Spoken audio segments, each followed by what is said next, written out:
A pleasant day, everyone. I am your instructor for today. I am Maria Yunes Teresa Sheras, and I will be tackling about social emotions and adolescence and social media.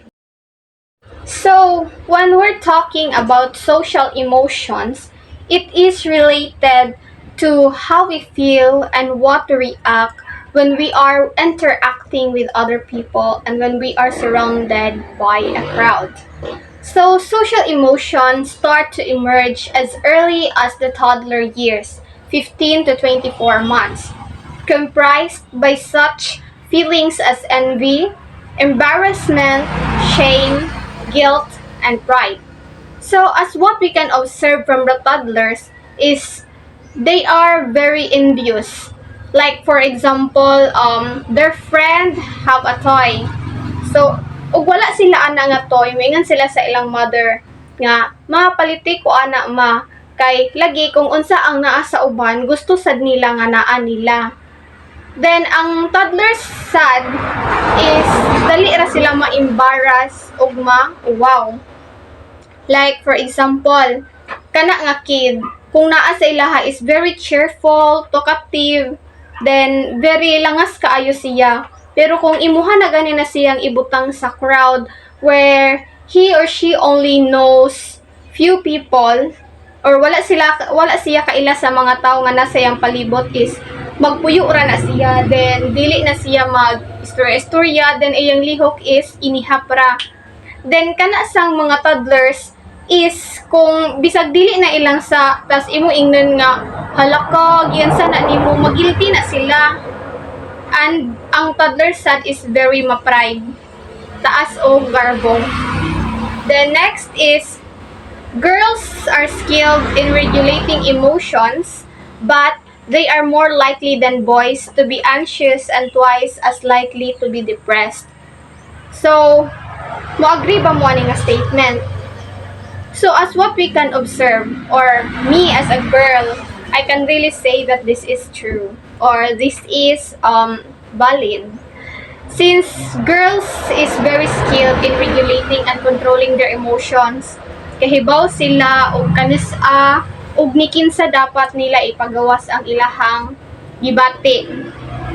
Mao na nga ang girls is very prone to anxiety and depression kay hilig sila nga muluom og ilang dibdibon ang ilahang gibati. Mapagawas sa nila if sila na mag-inasara mo na mag-breakdown. Then mo na kasagaran sa mga girls is very suicidal sad. So dapat as a girl dapat ka maupod ka mo seek a person nga imong gitrust nga mapagawas nimo tanan gibati nimo kay it's very dangerous jud nga imuhang iluom-luom tanan, imong dibdibon tanan. So next is adolescent girls are more likely than boys to have both negative and positive interactions with family and friends. So, ang mga baisa daw is na sila'y negative and positive interaction with family and friends.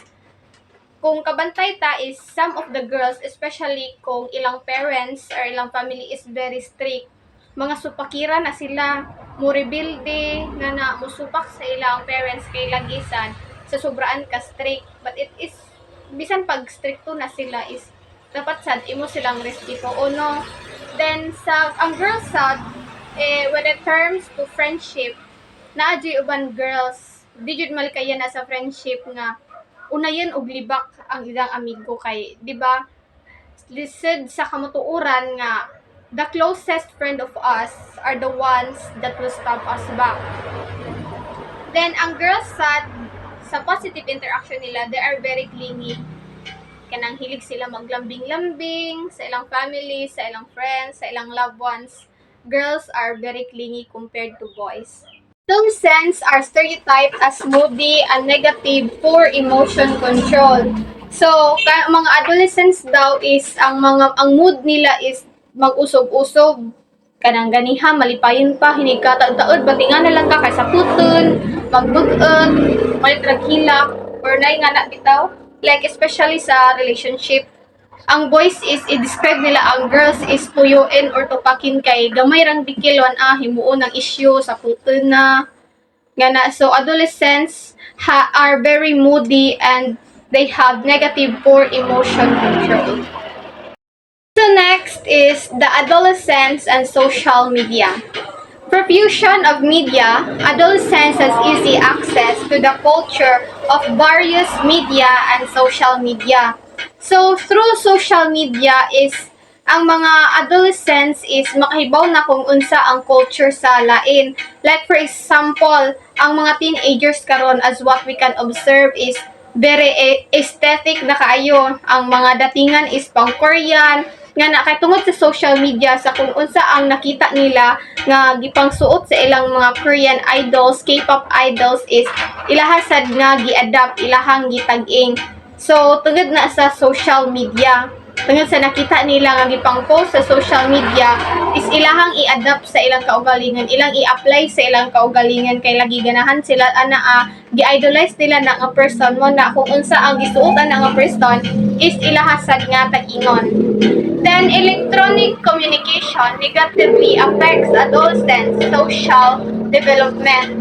So, ang electronic communication daw sad is na ay negative effects sa social development sa adolescents. No, kay tungod sa kabantay mo is tungod na uban mga adolescents is nagpundo na sa ilang bay tungod sa electronic devices tungod sa ML nga na magsigirag duwag ML sabay wala sila time nga makipag-interact sa gawas kay tungod kay nabuang na sila duwa sa ilang cellphone adto na sila magsigig jaw-jaw adto sa ilahang cellphone kay nagsige lagi duwa og ML. Girls are particularly vulnerable to online socializing. So, ang girls daw is more likely to be easily hurt from the comments of other people on social media. So, as what we can observe nga, some of the girls are very hilig nga mag-post sa ilahang adlaw, mag-post sa ilang photos. Then, dili sad malikayan nga sa online, sa social media, is na ay mga bashers, na ay mga tao nga hilig muhatag og negative comments. Then, ang girls is very dali ra sila masakitan sa gipang-ingan sa lain uban kay girls are murag kasagaran sa girls is ilang tagaag importansya sa kung unsa ang pagtan-aw sa ubang tao nila. That's why girls are very vulnerable to online socializing. So boys socializing and internet cafes lower their academic work and achievement. So kasagaran mga laki nga sigig atog internet cafes kay magduwa or magunsa ba na sila is napabayaan na nila ang ilang pag-eskwela.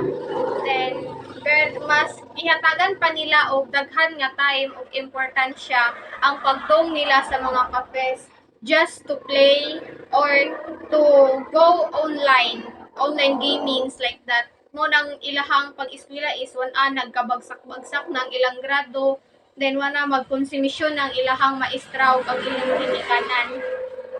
So lastly is that socially insecure teens become victims rather than beneficiaries of the modern gadgets innovation of the digital age. So, kung makabantay ta is ang kasagaran case sa suicide kay ang hinungdan kay tungod sa social media, especially kung that person is very socially active siya, then sa social media is dili balikayan nga na yung mga tao nga muhatag og negative comments about sa imong life, about sa imong picture.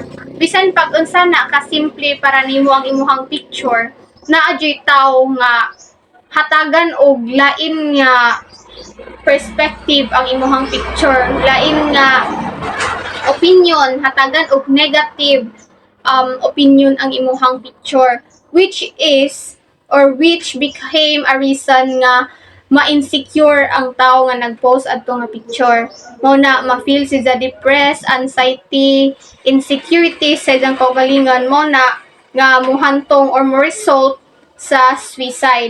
So we as a social media users, we should also be responsible sa kung unsa ang iingon nato o i-comment sa ubang tao kay this has a very great impact sa ilahasan nga kinabuhi. That's why we really need to think twice before we click.